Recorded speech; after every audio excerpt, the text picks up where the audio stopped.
Hello everyone, good morning. सुबह का time है और सोचो मैं कहाँ जा रही हूँ बाइक पे बैठ के सुबह सुबह।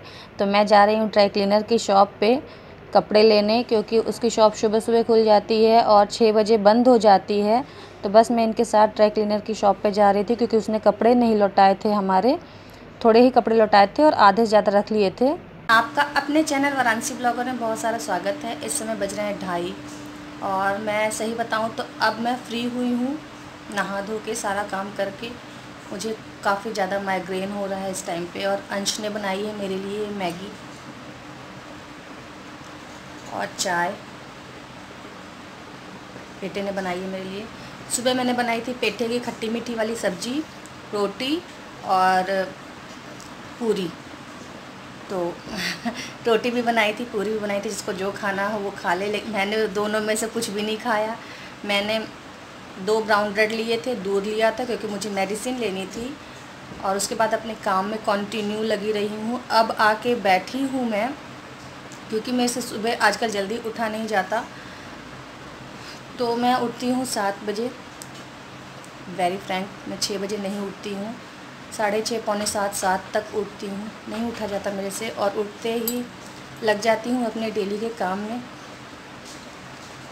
तो सुबह जो मैंने दिखाया था आपको कि मैं जा रही थी मार्केट, तो मैं जा रही थी ड्राई क्लीनर के पास।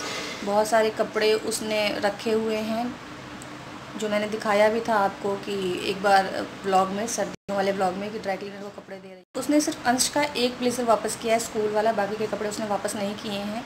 इतने दिन से लॉकडाउन के चक्कर में उसकी शॉप बंद थी, तो पता नहीं कहाँ कपड़े हैं। मुझे तो इस बात की भी टेंशन हो रही है। तो मैं इसके पापा के साथ गई थी मॉर्निंग में उसकी शॉप पर। शॉप उसकी नज़दीक में ही है, और थोड़ा बहुत आते समय हम सब्ज़ी भी लेके आए थे। ज़्यादा कुछ नहीं, सिर्फ आलू और करेले लेके आए थे। आलू ख़त्म हो गया था घर में, और करेले इनको बहुत पसंद है, तो वो करेले लेके आए थे हम। और अभी पहले मैं ये खा पी लेती हूँ, फिर आपको दिखाती हूँ कल मैं क्या क्या लेके आई थी। तो चलिए पहले मैं कुछ खा पी लूँ, फिर मैं आपसे मिलती हूँ। फिर मैं आ गई थी लगभग 4 बजे हॉस्पिटल में, क्योंकि मुझे अचानक से पेन स्टार्ट हो गया था। फिर इन्होंने डॉक्टर से बात किया, तो डॉक्टर ने कहा कि हॉस्पिटल में ले आओ। फिर 1-2 इंजेक्शन लगा, मुझे रिलैक्स हो गया, तो मैं वापस घर आ गई थी 1-2 घंटे। हॉस्पिटल से घर आए हुए मुझे 1 घंटा हो गया था, तो मैंने सोचा कि चलो थोड़ा रिलैक्स हो गया है, तो जो कल मैं सामान लेके आई थी वो सारा आपको दिखा देती हूँ। ये टी शर्ट बहुत अच्छी लग रही थी, उसको पहनाया था हमने। तो एक ये टी शर्ट इस तरीके की है, बिल्कुल प्लेन, आगे भी और ये पीछे भी ये। और इसके कपड़ों का ये हाल है कि हर 6 महीने पे इसके नए कपड़े खरीदने पड़ते हैं हमें। लंबाई बढ़ती जा रही है, चौड़ाई घटती जा रही है। मुझे तो समझ में नहीं आता, जैसे कपड़े पहनता है ना। क्या है, चीचिंग कर रहे हो? दरवाजा क्या क्या क्या क्या क्या चीची क्या? दरवाजा बंद कर रहा है, खींच रहा है, तो आवाज आ रही है। तो कपड़े पहनते हैं तो ऐसा लगता है जैसे हैंगर में लटका दिया गया हो।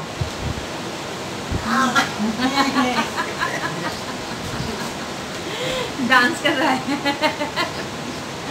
तो ये माइक है आपका, माइक लगाओ। फिर वहां से कनेक्ट नहीं होगा ना। किसने कहा? काफी छोटा है। क्यों कहा? कैसे कहा?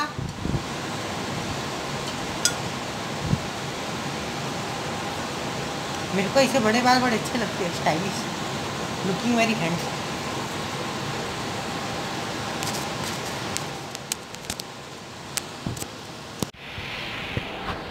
हाँ देखो, छोटा पड़ रहा है, छोटा। इसको यहाँ रख लो।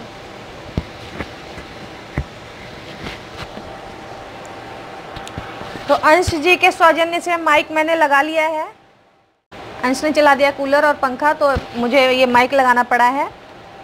तो ये है अंश की सेकंड टी शर्ट। ये फ्रंट से बिल्कुल प्लेन है और बैक से भी बिल्कुल प्लेन है, और ये गोल गला है इसमें, ये आप देख सकते हैं। और प्राइस है इसका 459, इसका प्राइस है। और इस वाली टी शर्ट का प्राइस 499 है, और साइज सबका लगभग एस स्मॉल साइज है सारे टी शर्ट्स का इसका। और एक ये है, क्योंकि अंश को वाइट, ऑफ वाइट कलर काफ़ी ज़्यादा पसंद है, तो एक ये टी शर्ट लेके आए थे हम, ये वाला।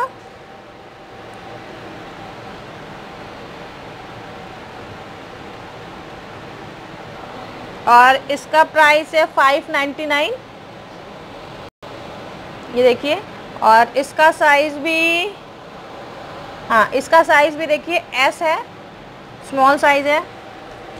कपड़ा इन सभी का काफ़ी अच्छा है, सॉफ्ट है गर्मी में पहनने के लिए।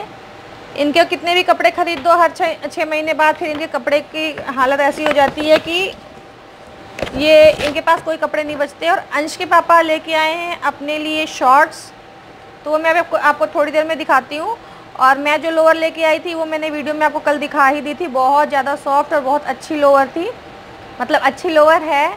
अभी वॉश करके मैंने बाहर सुखाने को डाला हुआ है, तो अभी नहीं दिखाऊंगी, फिर कभी दिखा दूंगी आपको। और मैं लेके आई थी ये 2 लेके आई थी ये। एक में मुझे बनानी है खीर, मुझे बनानी थी खीर, और एक में बनानी थी मुझे पनीर की सब्ज़ी या कोई भी सब्ज़ी एक में बनानी थी कि सौंधी सौंधी खुशबू आए। लेकिन या तो इतने साइज़ का मिल रहा था या तो इससे काफ़ी बड़ा मटके की साइज़ का मिल रहा था, मिल नहीं रहा था। तो फिर इनके पापा ने यही ले लिया। मैंने कहा इसमें तो चम्मच में नहीं घूमेगी, तो कह रहा है कि नहीं ये जो मिल रहा है इसी को ले लो। तो देखते हैं इसमें क्या बनेगा, बनेगा भी कि नहीं बनेगा। तो इसमें मैं कोई फूल पौधा ही लगा दूँगी। और ऐसा ही ये भी है, इसका ये ढक्कन है और दोनों का ऐसा ढक्कन है। तो ये था। और मेरी तबीयत अभी काफ़ी ठीक है। हॉस्पिटल से आने के बाद मुझे 3 इंजेक्शन लगे थे, दोपहर में मुझे पेन स्टार्ट हो गया था। तो अभी रिलैक्स हूँ मैं, बिल्कुल फिट एंड फाइन हूँ। जैसे आप देख ही रहे हैं मैं एक्टिव हूँ। बनेगी डिनर में बनेगी सब्ज़ी मलाई प्याज की, जो बनाएगा अंश। कटिंग चॉपिंग सब कुछ मैंने करके रख दिया है, कुकिंग उसका काम है। रोटियां मैं बनाऊंगी, बर्तन मैं धोऊंगी। तो पहले जो ये सब कुछ है ये संभाल दूं, समेट दूं, उसके बाद चलूँगी किचन में, क्योंकि अंश कर सब कुछ लेता है लेकिन मुझे वहाँ पे रहना ज़रूरी होता है, क्योंकि कुछ भी हो तो है तो बच्चा ही। तो चलते हैं अंश के पास। मलाई प्याज की सब्ज़ी वो बनाएगा, रेसिपी मैं आपको साथ साथ में शेयर कर दूँगी, लेकिन मुझे रेसिपी आपके साथ शेयर करनी ही थी। हाँ, धनिया पत्ती नहीं है मेरे पास इस समय, धनिया पत्ती मेरे पास नहीं है, तो धनिया पत्ती मैं नहीं यूज़ करूँगी। इस समय धनिया नहीं मिल रहा है। कसूरी मेथी है, कसूरी मेथी ही यूज़ होगा। मैं क्या, अंश यूज़ करेगा जो भी करेगा। तो चलिए चलते हैं किचन में। और आज मुझे बनाना था जीरा पाउडर, मैंने नहीं बनाया है। तो चलिए चलते हैं किचन में। अंश जी अपना काम कर रहे हैं मेरे संग किचन में हेल्प करने का। तो वो प्याज और मलाई की सब्ज़ी बना रहे हैं। रेसिपी आपके साथ वो शेयर नहीं करेंगे, तो मैंने भी ज़बरदस्ती नहीं की। जब मैं बनाऊंगी तो रेसिपी शेयर करूंगी। स्टैंड आपको खाली दिख रहा है, तो बर्तन पहले मैं स्टैंड में लगाऊंगी। इसमें काफ़ी ज़्यादा बर्तन है चाय नाश्ते के शाम के, तो फिर वो साफ़ करूँगी। और ये सब्ज़ी जब बन जाएगी तो रोटी मेरी जिम्मेदारी है, मैं बनाऊँगी। तो काम पे लग जाती हूँ। एक बात बतानी थी मुझे आपको सुनोगे तो जब मैं सुनी थी तो मुझे भी सरप्राइज़ भी हुई थी, शॉक भी हुई थी और हंसी भी बहुत आ रही थी। एक्चुअली हुआ क्या कि मैं जब हॉस्पिटल में थी तो ये मेरे लिए 2 दिन खिचड़ी लेके आए थे। तो मुझे लगा था खिचड़ी इतनी सूखी सूखी है। मैंने कहा कि मूंग की दाल ख़त्म हो गई होगी, मूंग की दाल लेनी है। तो ये कह रहे हैं मूंग की दाल बहुत सारी पड़ी हुई है, मूंग की दाल बहुत सारी पड़ी हुई है। मैंने कहा अच्छा ख़रीदा होगा इन्होंने। फिर आज मैंने इनसे कहा कि सामान लेके आए थे ये, तो मैंने कहा कि मूंग की दाल ले लीजिए। मूंग की दाल नहीं है, तो कह रहे वो जो डब्बे में है वो कौन सी दाल है। मैंने कहा वो उड़द की दाल है। हाँ, इसको थोड़ा अच्छे से फ्राई करो और टमाटर चॉपर में चॉप कर लो, करके दीजिए। ले आओ 2 टमाटर। हाँ, तो अब मैं भी टमाटर ला के दूँ यहाँ पे। तो आँच कम करो ना, तेज आँच में मत रखो। और उसको थोड़ी देर ढक दो, ढक दो। हाँ, तो इन्होंने कहा कि वही वाला जो डब्बे वाला दाल था उसी खिचड़ी बना के ले जाता था तुम्हारे लिए हॉस्पिटल में। मैंने माथा पीट लिया मैंने कहा वो उड़द की दाल है तो हॉस्पिटल में ये मुझे उड़द की दाल की खिचड़ी, मूंग की दाल की खिचड़ी बता बता के खिलाते रहे थे। और जब भी तभी मेरी हॉस्पिटल में उल्टियाँ बंद नहीं हो रही थी